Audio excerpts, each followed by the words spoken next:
ছোট বড় সবারই পছন্দের একটা আচার হচ্ছে মিষ্টি আচার। আর আমের সিজন আসলে এই আচারটা তৈরি তো অবশ্যই করতে হবে। আমরা কম বেশি সবাই তৈরি করে থাকি, কিন্তু কিভাবে তৈরি করতে হয় ইজিতে একদম সহজে কিভাবে আচারটা তৈরি করতে হয় সেই রেসিপিটা নিয়ে আপনাদের মাঝে হাজির হয়েছি। সবাই আশা করি ভিডিওটা কন্টিনিউ করবেন, ভালো লাগলে লাইক কমেন্ট শেয়ার করে সাথে থাকবেন। তো যাই হোক, আজকের রেসিপিতে আমি চলে যাই। আজকের আচারটা তৈরি করতে কিন্তু তেমন একটা খাটনি নেই। তো যাই হোক, তারপরে কিন্তু আপনাদের মাঝে আমি শেয়ার করব যারা একদম ইজিতে আচারগুলো তৈরি করতে চান। তো আমি আমগুলোকে কিন্তু ভালো করে ছিলে নিয়েছি।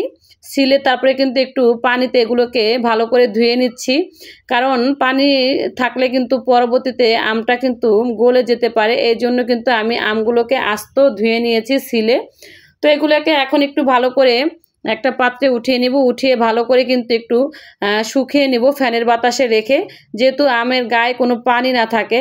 তো যাই হোক, আমি কিন্তু আমগুলোকে ভালো করে একটু উঠিয়ে তারপরে শুকিয়ে নিয়েছি। শুকিয়ে এখন কিন্তু এই যে দেখতেছেন, একটা আমকে 4 ফালটা করে নেব, মানে 4 ভাগ করে নেব। তো 4 ভাগ করে নিয়ে তারপরে সবগুলো আম কিন্তু আমি এইভাবে করে পিস পিস করে নেব। তো আপনারা যারা একদম আমের যে মিষ্টি আমের আচারগুলো খেতে পছন্দ করেন, তাদের জন্য এই আমের আচারটা কিন্তু একদম ইজিতে তৈরি করতে পারবেন।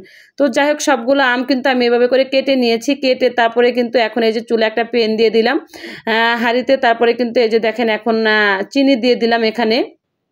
এটা হচ্ছে আপনার এখানে একটু, যেহেতু মিষ্টি আচার, এখানে একটু চিনির প্রয়োজনটা একটু বেশিই পড়বে। তো যাই হোক, আমি কিন্তু প্রথম অবস্থায় কিছুটা চিনি দিয়ে দিয়েছি, প্রায় 2-3 কাপের মতো চিনি দিয়ে দিয়েছি। দিয়ে তারপরে কিন্তু একটু নাড়তে থাকবো আস্তে আস্তে। যেহেতু এটা হচ্ছে আপনার চিনিটা গলবে, তারপরে কিন্তু আমরা আবার একটু চিনি দিয়ে দেব। তো এখানে একটু এখন দিয়ে দিলাম তেজপাতা, আর দিয়ে দেবো এলাচ, আর কয়েক টুকরো দারচিনি। এই দুইটাই কিন্তু দেব, আর কিছু এখানে দেব না। তো আর একটু চিনি দিয়ে দিলাম, আর একটু চিনি দিয়ে তারপরে কিন্তু এখন আমি বেশি করে একটু, যেহেতু এটা মিষ্টি আচার হবে, এখানে টক যেন না থাকে, সেজন্যই কিন্তু আমি চিনির পরিমাণটা একটু বেশি দিয়েছি। আপনারা চাইলে আর একটু বেশি দিতে পারেন যারা বেশি মিষ্টি খেতে পছন্দ করেন। তো যাই হোক, আমি কিন্তু এখানে এখন আপনার চিনিগুলো দিয়ে আরও ভালো করে একটু এটা আস্তে আস্তে নাড়তে হবে, যেহেতু একদম গলে না যায় চিনির পানিতে। তো যাই হোক, আমি কিন্তু এখানে এখন আস্তে আস্তে এটাকে একটু অনবরত নাড়তে থাকবো, নিচে যেহেতু লেগে না যায়। চিনিটা গলে গিয়েছে, চিনিটা গলে গিয়ে তারপরে দেখেন এই তো কালারটা চলে আসছে আমের।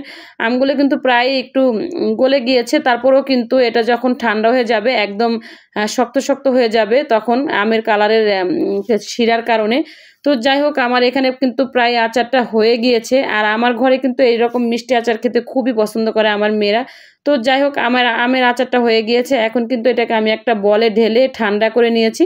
ঠান্ডা করে তারপরে কিন্তু এখন আমি একটা বয়মে ভরে নেব। তো আমার কাচের সব বয়মগুলো ফিল আপ হয়ে গিয়েছে আচার দিয়ে। আর এটা যেহেতু মিষ্টি আচার, এটা কিন্তু প্লাস্টিকের জারে রাখলেও নষ্ট হবে না, 2 মাস 6 মাস এমনিতেই থেকে রেখে খাওয়া যাবে। তো যাই হোক, আমি আচারগুলো কিন্তু একটু ভরে নিয়েছি। অনেক মজা হয়েছিল এই আচারটা খেতে, কিন্তু খুবই মজা। তো যাই হোক, আজকের ভিডিওটা যারা যারা দেখেছেন সবাইকে অসংখ্য অসংখ্য ধন্যবাদ। সবাই ভালো থাকবেন।